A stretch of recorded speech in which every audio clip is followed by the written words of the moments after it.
Cambodia के Angkor Wat मंदिर को हम देखते हैं तो पता चलता है कि भारत गुप्त काल में कितना भव्यता के साथ खड़ा था। 7वीं सदी के पूर्व भारतीय लोग शांत और सुरक्षित जीवन जी रहे थे। युद्ध थे, लेकिन युद्ध का स्वरूप अलग था। इससे पूर्व गुप्त काल को भारत का स्वर्ण काल कहा जाता है। इससे पूर्व बौद्ध काल में भारत ने दर्शन, विज्ञान और ज्ञान की नई ऊंचाइयों को छुआ था। लेकिन हर्षवर्धन के जाने के बाद भारत का भाग्य पलट गया। विदेशी आक्रांताओं ने भारत को खंडहर में बदल दिया। भारत पर यूनानी, मंगोल, ईरानी, इराकी, पुर्तगाली, फ्रांसीसी, मुगल और अंग्रेजों ने राज किया। ये सभी विदेशी थे। इनके शासनकाल में जहां भारतीय गौरव को नष्ट किया गया, वहीं पर बड़े पैमाने पर धर्मांतरण भी हुआ। आज भी इन विदेशी आक्रांताओं के चिन्ह मौजूद हैं, जिन्होंने भारत के पुरातात्विक ऐतिहासिक स्थलों को खंडहरों में बदल दिया। भारत में 7वीं सदी के प्रारंभ में मुस्लिम आक्रांताओं का आक्रमण प्रारंभ हुआ था। यहाँ उन्होंने सोना, चांदी आदि दौलत लूटने और इस्लामिक शासन की स्थापना करने के उद्देश्य से आक्रमण किए। 7वीं से 16वीं सदी तक लगातार हजारों हिंदू, जैन और बौद्ध मंदिरों को तोड़ा और लूटा गया। उनमें से कुछ ऐसे थे जो कि विशालतम होने के साथ ही भारतीय अस्मिता, पहचान और सम्मान से जुड़े हुए थे।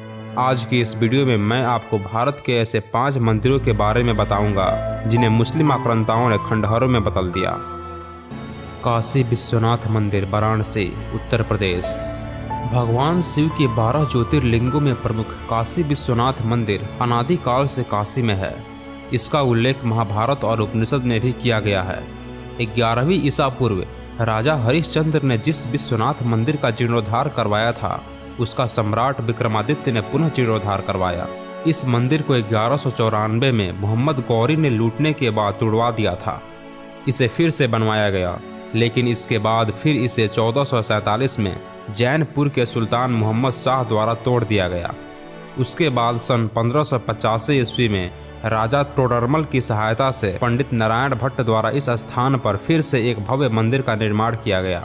इस भव्य मंदिर को सन 1632 में शाहजहां ने आदेश पारित कर तोड़ने के लिए सेना भेज दी।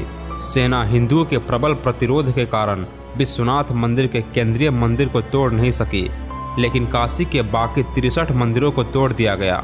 डॉक्टर एस भट्ट ने अपनी किताब तान हरवाली में इसका जिक्र किया है कि टोडरमल ने मंदिर का पुनर्निर्माण 1585 में करवाया था। 18 अप्रैल 1659 को औरंगजेब ने एक फरमान जारी कर काशी विश्वनाथ मंदिर को ध्वस्त करने का आदेश दिया। यह फरमान एशियाटिक लाइब्रेरी कोलकाता में आज भी सुरक्षित है।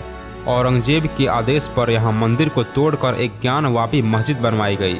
2 सितंबर 1659 को औरंगजेब को मंदिर तोड़ने का कार्य पूरा होने की सूचना दे दी गई। औरंगजेब ने प्रतिदिन हजारों ब्राह्मणों को मुसलमान बना देने का आदेश भी पारित किया। आज उत्तर प्रदेश के 90% मुसलमानों के पूर्वज ब्राह्मण हैं।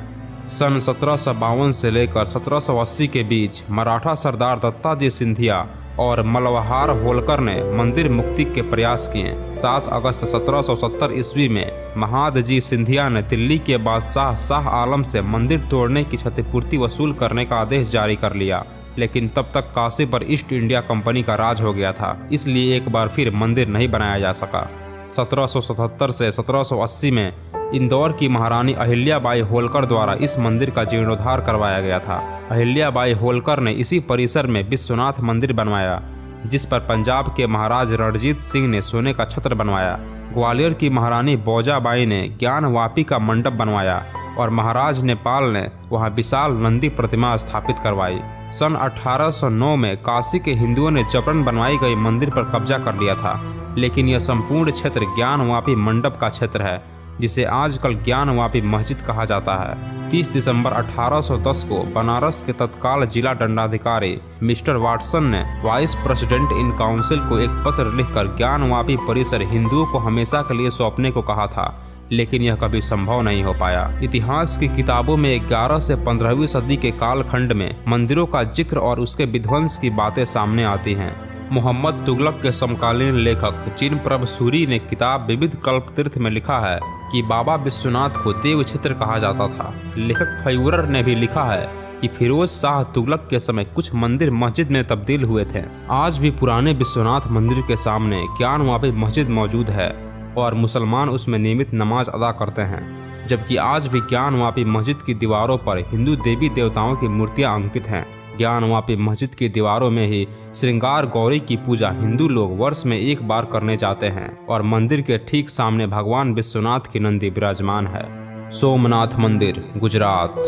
गुजरात प्रांत के कठियावाड़ क्षेत्र में समुद्र के किनारे सोमनाथ नामक विश्व प्रसिद्ध मंदिर स्थित है, जो कि भगवान शिव के 12 ज्योतिर्लिंगों में से एक है। पावन प्रभास क्षेत्र में स्थित इस सोमनाथ ज्योतिर्लिंग की महिमा महाभारत, श्रीमद्भागवत और स्कंद पुराण आदि में विस्तार से बताई गई है। चंद्रदेव का एक नाम सोम भी है। उन्होंने भगवान शिव को ही अपना नाथ स्वामी मानकर यहाँ तपस्या की थी, इसलिए इसका नाम सोमनाथ हो गया। इतिहासकारों के अनुसार यह मंदिर ईसा के पूर्व अस्तित्व में आया था। इसी जगह पर दूसरी बार मंदिर का पुनः निर्माण 649 ईस्वी में बैलभी मौंत्रिक राजाओं ने किया। पहली बार इस मंदिर को 725 ईस्वी में सिंध के मुस्लिम सूबेदार अल जुनैद ने तुड़वा दिया था। फिर प्रतिहार राजा नागभट्ट ने 815 ईस्वी में इसका पुनः निर्माण करवाया। इसके बाद मोहम्मद गजनवी ने सन 124 में कुछ 5000 साथियों के साथ सोमनाथ मंदिर पर हमला किया, उसकी संपत्ति लूटी और उसे नष्ट कर दिया। तब मंदिर की रक्षा के लिए निहत्थे हजारों लोग मारे गए थे। ये वे लोग थे जो पूजा कर रहे थे या मंदिर के अंदर दर्शन लाभ ले रहे थे, और जो गांव के लोग मंदिर की रक्षा के लिए निहत्थे ही दौड़ पड़े थे। महमूद के मंदिर तोड़ने और लूटने के बाद गुजरात के राजा भीमदेव और मालवा के राजा भोज ने इसका पुनः निर्माण करवाया। 1093 में सिद्धराज जयसिंह ने भी इस मंदिर के निर्माण में सहयोग दिया। उसके बाद विजयेश्वर कुमार पाल और सौराष्ट्र के राजा खंगार ने भी सोमनाथ मंदिर के सौंदर्यीकरण में योगदान दिया था। सन 1297 में जब दिल्ली सल्तनत और सुल्तान अलाउद्दीन खिलजी के सेनापति नुसरत खान ने गुजरात पर हमला किया तो उसने सोमनाथ मंदिर को दोबारा तोड़ दिया और सारी धन संपदा लूट ले गया। मंदिर को एक बार फिर से हिंदू राजाओं ने बनवाया, लेकिन सन 1395 में गुजरात के सुल्तान मुजफ्फर शाह ने मंदिर को फिर तुड़वाकर सारा चढ़ावा लूट लिया। इसके बाद 1412 में उसके पुत्र अहमद शाह ने फिर से यही किया। बाद में मुस्लिम क्रूर बादशाह औरंगजेब के काल में सोमनाथ मंदिर को 2 बार तोड़ा गया। पहली बार 1665 ईस्वी में और दूसरी बार 1706 ईस्वी में। 1665 में मंदिर को तुड़वाने के बाद जब औरंगजेब ने देखा कि हिंदू उस स्थान पर अभी भी पूजा अर्चना करने आते हैं तो उसने वहां एक सैन्य टुकड़ी भेजकर कत्लेआम करवाया। जब भारत का एक बड़ा हिस्सा मराठों के अधिकार में आ गया तब 1783 में इंदौर की रानी अहिल्याबाई द्वारा मूल मंदिर से कुछ ही दूरी पर पूजा अर्चना के लिए सोमनाथ महादेव का एक और मंदिर बनवाया गया। भारत की आज़ादी के बाद सरदार वल्लभ भाई पटेल ने समुद्र का जल लेकर नए मंदिर का निर्माण का संकल्प लिया। उनके संकल्प के बाद 1950 में मंदिर का पुनः निर्माण हुआ। 6 बार टूटने के बाद 7वीं बार इस मंदिर को कैलाश महामेरु प्रसाद शैली में बनवाया गया। इसके निर्माण कार्य से सरदार वल्लभ भाई पटेल भी जुड़े हुए हैं।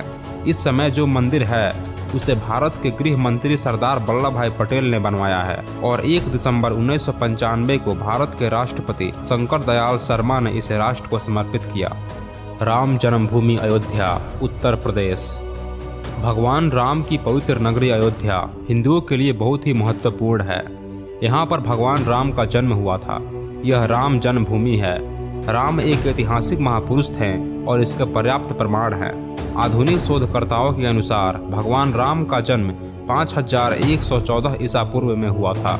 इतिहासकारों के अनुसार 1528 में बाबर के सेनापति मीर बकी ने अयोध्या में राम मंदिर तोड़कर बाबरी मस्जिद बनवाई थी। बाबर एक तुर्क था। उसने बर्बर तरीके से हिंदुओं का कत्लेआम कर अपनी सत्ता कायम की थी। मंदिर तोड़ते वक्त 10,000 से ज्यादा हिंदू उसकी रक्षा में मारे गए थे।